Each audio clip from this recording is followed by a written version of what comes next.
नमस्कार बच्चों, आज हम चैप्टर नंबर 5 कर रहे हैं। ये इसका नाम है समांतर श्रेणी और इंग्लिश में इसे अर्थमेटिक प्रोग्रेशन बोलते हैं, जिसको हम शॉर्टकट में एपी बोलेंगे। जब भी हमारा कोई सवाल आएगा तो हम इसको एपी ही बोलेंगे। ठीक है, देखो बेटा, पहले हम श्रेणी की बात कर लेते हैं। जो श्रेणी होती है वो कई प्रकार की होती है, जैसे 2, 4, 6, 8, 10। ये भी एक तरह की श्रेणी है। और 2, 4, 8, 16, 32 ये भी एक प्रकार की श्रेणी है। ये जो श्रेणी है, इस श्रेणी में जो आप देखोगे, ये जो ए वाली श्रेणी है, इसमें जो गैप है वो बराबर बराबर का है। मतलब इसके जो बीच का अंतराल है वो 2 का है, इसमें भी 2 का है, इसमें भी 2 का है, इसमें भी 2 का है। जबकि इसमें 2 का है, इसमें 4 का है, इसमें 8 का है, इसमें आपका 16 का है। ये जो आपकी श्रेणी है इसको बेटा जीपी बोलते हैं, ज्योमेट्रिक प्रोग्रेस, जो आप 11वीं क्लास में पढ़ोगे। और जिसमें अंतर बराबर है उसको हम एपी बोलते हैं। इस एपी के अंदर आपको गैप जो है बराबर होता है उसे एपी बोलते हैं। जैसे देखो बेटा, 3, 6, 9, 8, सॉरी 6, 12, 15, ये क्या है? ये भी एक एपी है, क्योंकि इसके बीच में भी अंतर सिर्फ 3 3 का है। ठीक है, अगर मैं कहूँ 1 1 1 1 1, क्या ये श्रेणी है? हाँ, ये भी श्रेणी है, क्योंकि इसमें जो अंतर है वो 0 0 का है।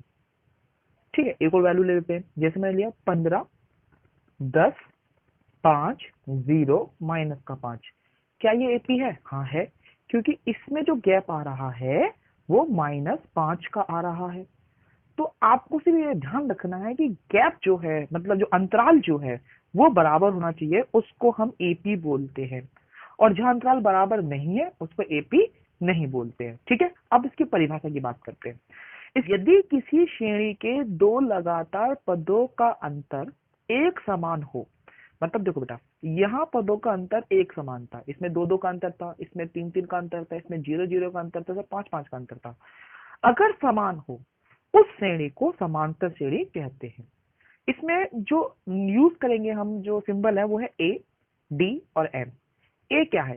ए जो है वो एपी के प्रथम पद को ए से प्रदर्शित करते हैं। जैसे कि आपके पास यहाँ ये श्रेणी थी, इस श्रेणी का पहला पद कितना था? 2, तो ये मेरा ए हो गया। इस श्रेणी का पहला पद कौन सा था? 3, तो ये मेरा ए हो गया। इस श्रेणी का पहला पद कितना था? 1, ये मेरा पहला पद हो गया। और इस श्रेणी का 15, यानी कि ए बराबर होता है प्रथम पद। ए बराबर क्या होता है? प्रथम पद। अब आता है डी। डी एपी के पदों के बीच के अंतर को कहते हैं। जैसे इसमें इसके अंदर अंतर कितने कितने का था? 2 2 का। तो यहाँ पे हम कह सकते हैं कि डी बराबर 2 है। इसमें अंतर कितने कितने का था? 3 3 का। तो यहाँ पे डी बराबर कितना होगा? 3 होगा। और यहाँ पे अंतर -5 का।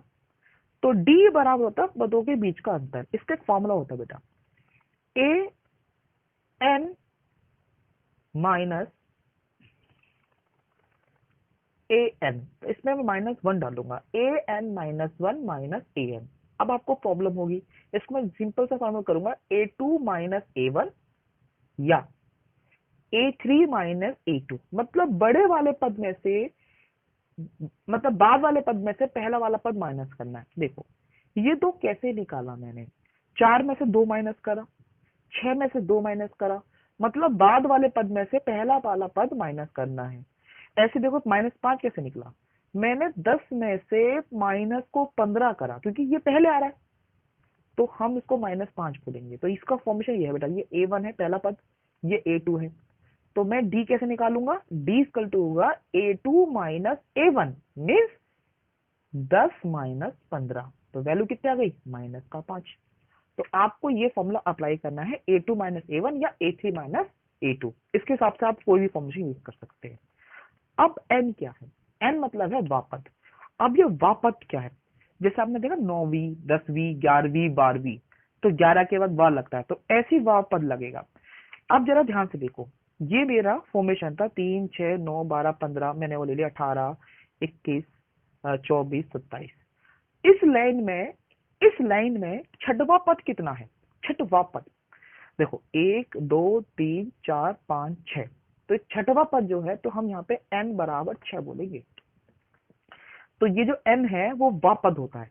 जैसे मैंने कहा, इस इस वाले लेन के अंदर इसमें 8वां पद कौन सा है, तो आप कहोगे 1 2 3 4 5 6 7 8, तो यहाँ पे n वाला क्या होगा 8।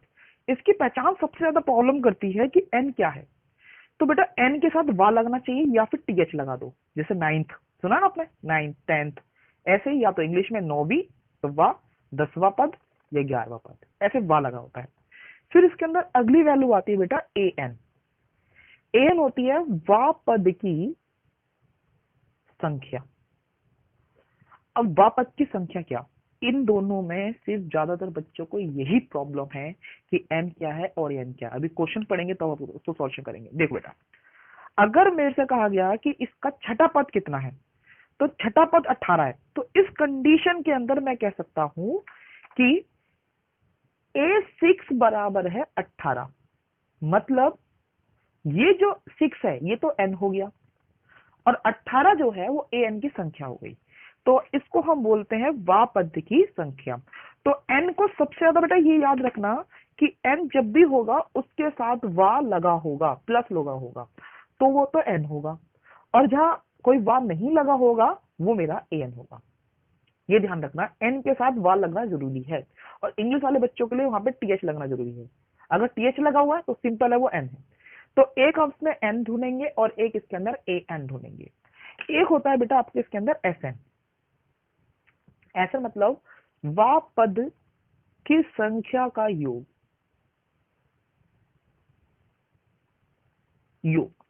sn। जैसे मेरे पास यहाँ पे जो वैल्यू दे रखी थी, 3 का टेबल जो दे रखा था, मैं कहता हूं कि मुझे s6 चाहिए, तो s6 मतलब इसके 6 संख्याओं का योग करो, जैसे 3 और 6 9, 9 दूनी 18, 18 बार 30, 30 और 15 45, और 45 और 18 जो है वो आपका हो गया 45 60 63।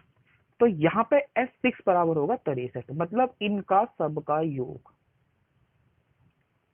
ठीक है, तो अब हमारे पास यहाँ पे इनके फॉर्मूले भी याद करने हैं। an का फॉर्मूला होगा a plus n minus 1 into में d। ये किसका फॉर्मूला है बेटा, an का फॉर्मूला है।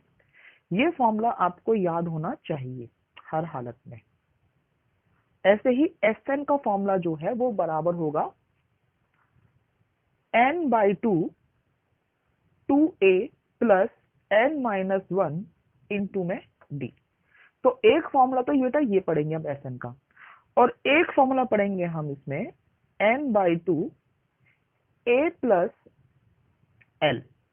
अब या तो आप इसमें l यूज करें, l मतलब लास्ट टर्म, या फिर इसकी जगह बेटा आप an का भी उपयोग कर सकते हैं। मतलब फॉर्मूला ये बन जाएगा n बाई 2 ब्रैकेट में a प्लस an।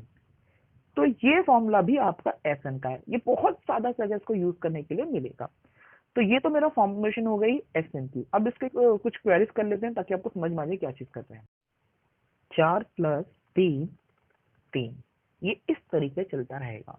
तो मेरी पहली वैल्यू आएगी बेटा 4, 4 और 3 7, 2 तिया 6, 6 में 4 जोड़ा 10, और 3 तिया 9, 9 में 4 जोड़ा आपका हो गया 13। ठीक है, तो ये आपका एपी निकल के आएगा, चलता चलेगा। और अगला और ऐसा करना है, मतलब इस पैटर्न से तो लिख लेना है। फॉर्मूला क्या है, देखो इनमें 3 3 का अंतर था तो 3 3 जोड़ते जाओ। 13 में 3 जोड़ा 16, 16 में 3 जोड़ा 19, 19 में 3 जोड़ा 21।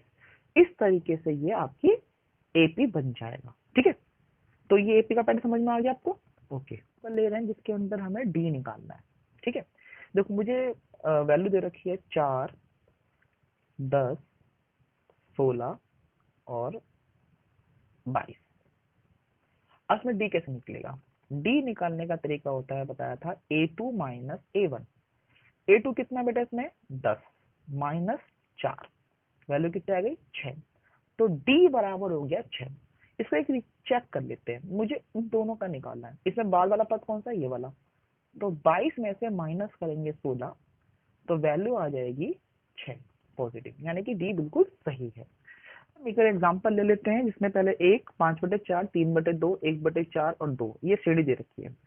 अब आपको लग रहा है ये एपी कैसे हुआ, तो डी चेक कर लेते हैं। अगर इनके बीच का डी बराबर है तो ये एपी है।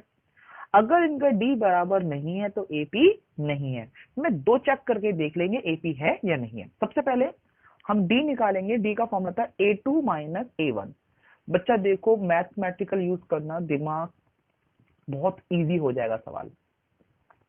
A2 कितना है 5/4 माइनस का A1 कितना है बेटा 1, क्योंकि ये आपका A1 है, ये आपका A2 है, ये आपका A3 है, ये आपका A4 है। तो एलसीएम ले लीजिए, नीचे गुणा करिए तो ये हो जाएगा तुम्हारे पास 4 1 कम 4 क्रॉस मल्टीप्लाई 5 1 कम 5 माइनस 4 1 कम 4, वैल्यू आ गई 1/4। तो पहली संख्या का जो आपका डी निकल के आया 1/4 निकल के आया। अब इन दोनों के बीच की बात करते हैं, A3 माइनस A2,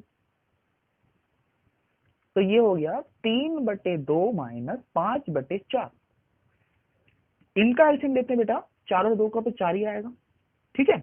अब 2 का पारा का था वो 4 आ जाए कि वो 2 बार है, तो ये हो जाएगा 3 दूनी 6 और ये आ जाएगा 5। तो इसकी वैल्यू भी कितनी हो गई 1/4, यानी कि ये दोनों डी आपस में क्या है बराबर है। तो मैं कह सकता हूं हाँ ये है एपी है, ठीक है ना। अगर डी बराबर आया था तो हम